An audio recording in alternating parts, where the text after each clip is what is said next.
Welcome to the Deep Dive.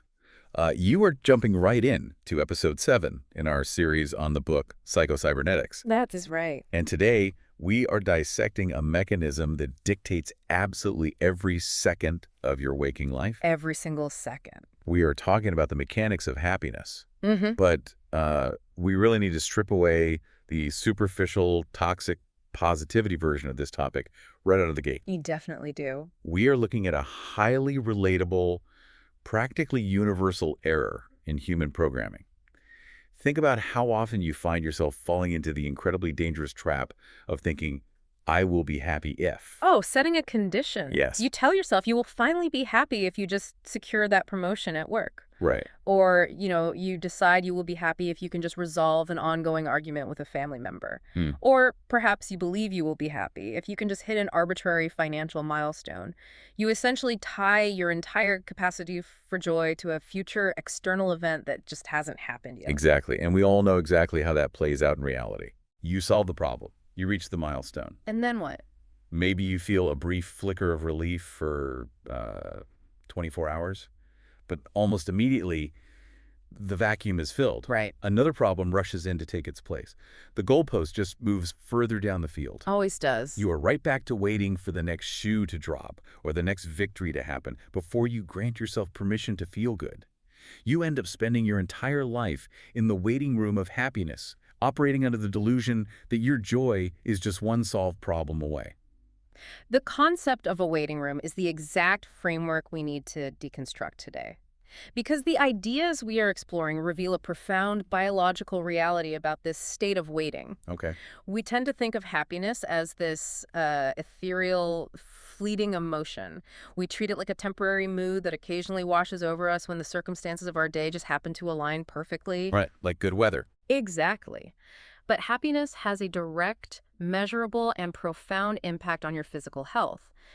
When you are operating in a state of happiness, your physical body literally functions differently at a structural level. Wow. That completely alters the stakes for me. It changes everything. We usually treat happiness as a psychological luxury, something that is nice to have but not strictly necessary for survival.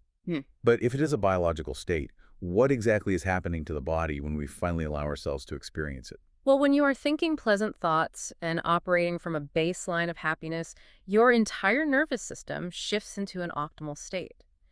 The biological reality points out that an individual's eyesight actually improves when they are happy. Eyesight. That is incredible. It is. Memory capacity is greatly enhanced. The mind genuinely relaxes, which actually allows your internal organs to function with greater efficiency. Tension restricts your system. Relaxation opens it up. And to connect things to the bigger picture here, the very etymology of the word disease points to this phenomenon. Oh, how so? It literally stems from a state of disease. We are talking about a fundamental lack of ease within the physical body caused by a chronic mental state of unhappiness. A state of disease driving actual disease. Yeah. That biological connection is wild. It really is. The idea that chronic frustration is literally tensing up our internal organs gives an entirely new weight to managing our stress. Absolutely. And this isn't even a modern revelation, is it? This connection is so deeply embedded in human nature that there is an ancient proverb to illustrate it. A merry heart doeth good like a medicine, but a broken spirit drieth up the bones. Such a powerful image. Your happiness is not a luxury. It is the baseline environment your body requires to thrive. Which brings us to the core issue. If happiness acts as a literal physiological medicine that improves our eyesight and optimizes our internal organs, then treating it like a conditional reward is completely backwards. Right. We have been conditioned to view happiness as a payoff. We treat it as a prize to be painstakingly earned through relentless achievement and perfectly smoothed out circumstances. We treat it like the dessert we only get to eat if we finish all of our vegetables first. Yes. But I love unpacking the topic this way because the most transformative concept we can take away from this deep dive is that happiness is none of those things. None of them. It is not a prize waiting at the finish line of a problem-free life. It is simply a mental attitude. The mental attitude. It is a state of mind in which our thinking is pleasant a good share of the time, and this shifts the entire paradigm of how we navigate our days. It means You do not have to wait for the world to behave perfectly before you are allowed to experience joy. Right. It is an internal posture. Right. It is a deliberately chosen attitude that you carry into the world rather than a feeling you desperately try to extract from the world. And to understand why this shift in perspective is so vital, we have to look at how humans are wired. Okay. We are fundamentally built as goal strivers. When we are functioning properly, when we are engaged in moving toward a meaningful goal, we naturally tend to feel fairly happy regardless of the shifting, chaotic circumstances around us. The friction of the process is actually part of the design. But a major warning is raised here.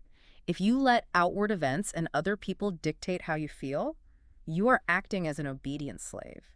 Man, calling us obedient slaves to our circumstances is a harsh reality check, It is. but it is entirely accurate. Think about the sovereignty you give away on a daily basis. We usually think of a slave as someone physically bound, Right. but emotional slavery is something we volunteer for every single morning.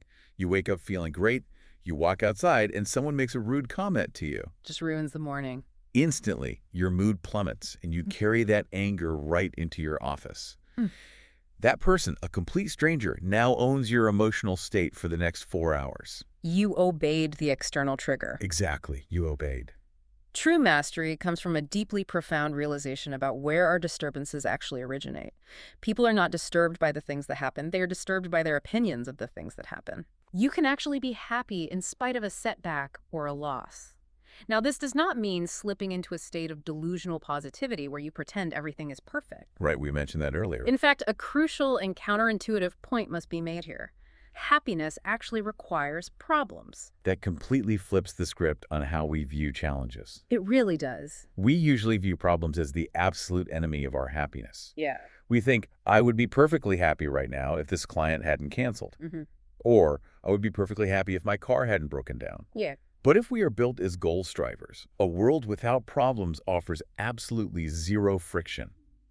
A game without obstacles is incredibly boring to play. Exactly. Problems aren't the enemy of happiness. They are the actual terrain where happiness is practiced. They are the weights in the gym that give our goal-striving muscles something to push against.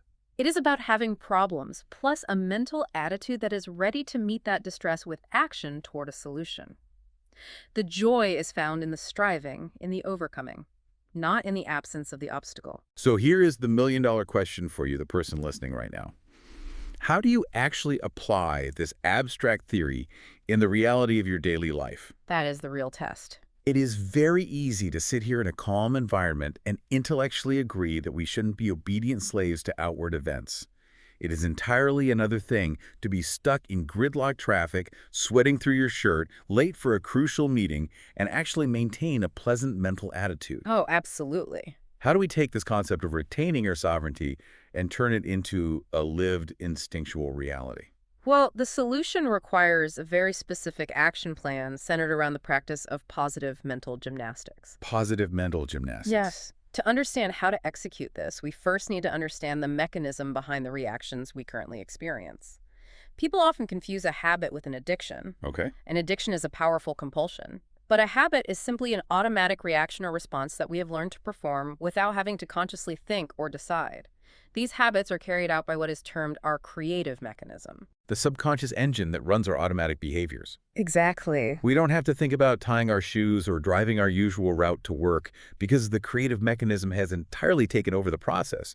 We just zone out and the body handles the complex task. Precisely. A brilliant analogy is used in the text to illustrate this.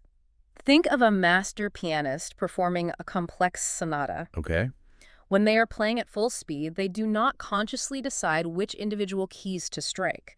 They do not calculate the exact distance their left index finger needs to move to hit a specific chord. Right, it would be too slow. Exactly. Their fingers just know.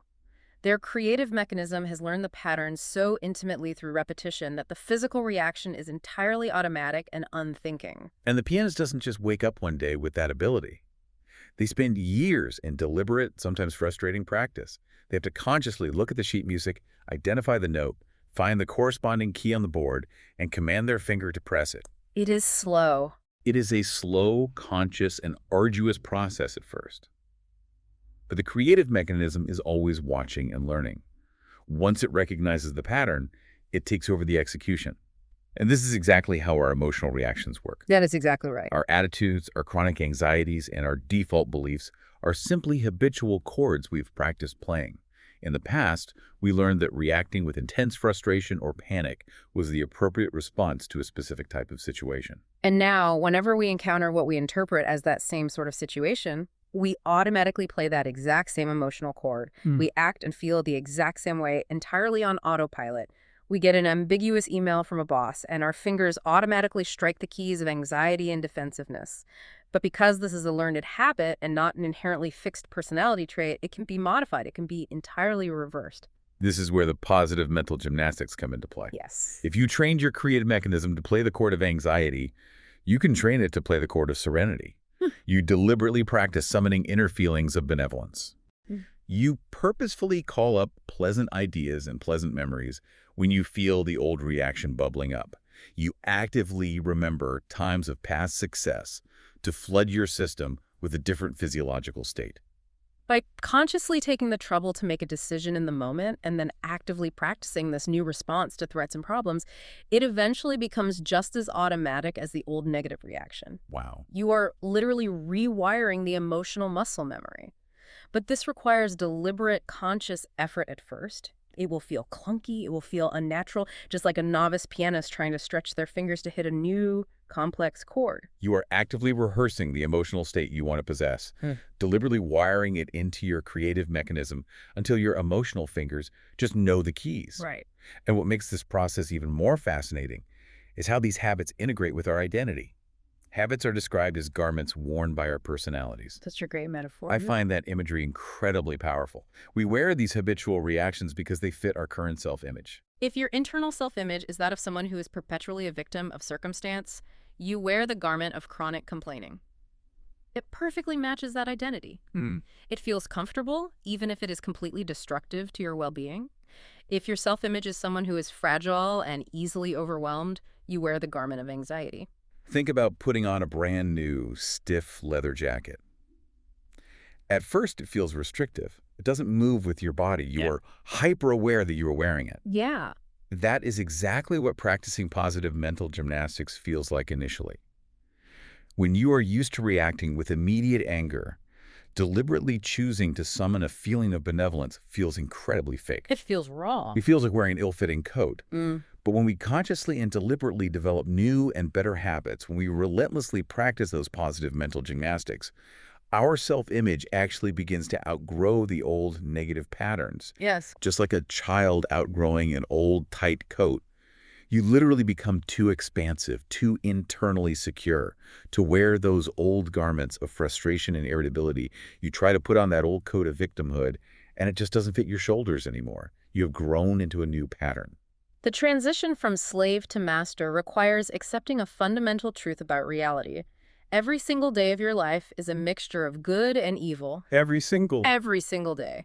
There are always going to be facts present in your environment that can completely justify a pessimistic, grumpy outlook. Simultaneously, there are always facts present that can completely justify an optimistic, happy outlook. It genuinely just depends on which data points you choose to focus your creative mechanism upon. You could be on the vacation of a lifetime and get a flat tire. Right. You can focus entirely on the flat tire, complain about the heat, and ruin the entire day for everyone around you. Or you can focus on the fact that you are safe, you are still on vacation, and it is a minor solvable delay. The mixture is always there. The data is neutral until we assign it meaning. This leads directly to a standout concept that completely solidifies this philosophy. If you wait for the good to perfectly outweigh the evil before you allow yourself to be happy, you will be waiting forever. Forever. The mandate is clear. If you are to be happy, you must be happy, period. It cannot be made contingent on solving some external problem. It must be learned and practiced in the present moment amidst the chaos and the mixture, or it is never experienced at all. You must be happy, period. That is a completely uncompromising standard. It removes all of our favorite excuses. So what does this actually mean for your daily life as you step away from this deep dive? Good question. It means recognizing the sheer, unadulterated power you possess over your own internal environment. You have the ability to choose to be a master of your mental habits rather than a slave to outward conditions. You can practice happiness as a deliberately chosen posture, a garment that you choose to wear regardless of the weather outside. It fundamentally changes how you interact with adversity. You stop viewing friction as an excuse to abandon your peace of mind and start viewing it as the necessary resistance required to strengthen your goal-striving muscles. Before we wrap up, I want to leave you with a final, provocative thought to explore on your own today. Think about those specific moments when you practice reacting with frustration, grumpiness, or resentment. We all have them. Me too. We all have those triggers that instantly make our blood boil. But based on what we explored today, these severe reactions are rarely about the external event itself.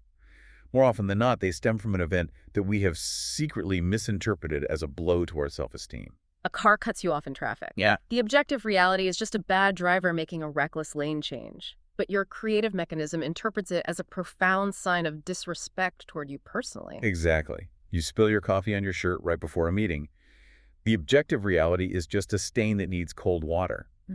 But you interpret it as cosmic confirmation that you are a clumsy failure who can't get anything right. We inflate minor inconveniences into massive attacks on our ego. So here's my challenge to you. Examine your very next grumpy reaction. When you feel that familiar spike of irritation today, force yourself to pause. Ask yourself, what perceived blow to my self-esteem am I secretly reacting to right now? When you actually pause and look for that perceived blow to your ego, the negative habit immediately loses its power over you. Yes. As you move forward today, I encourage you to fully embrace your natural, goal-oriented nature. You are uniquely designed to strive, to overcome, and to find genuine joy in the process of solving problems.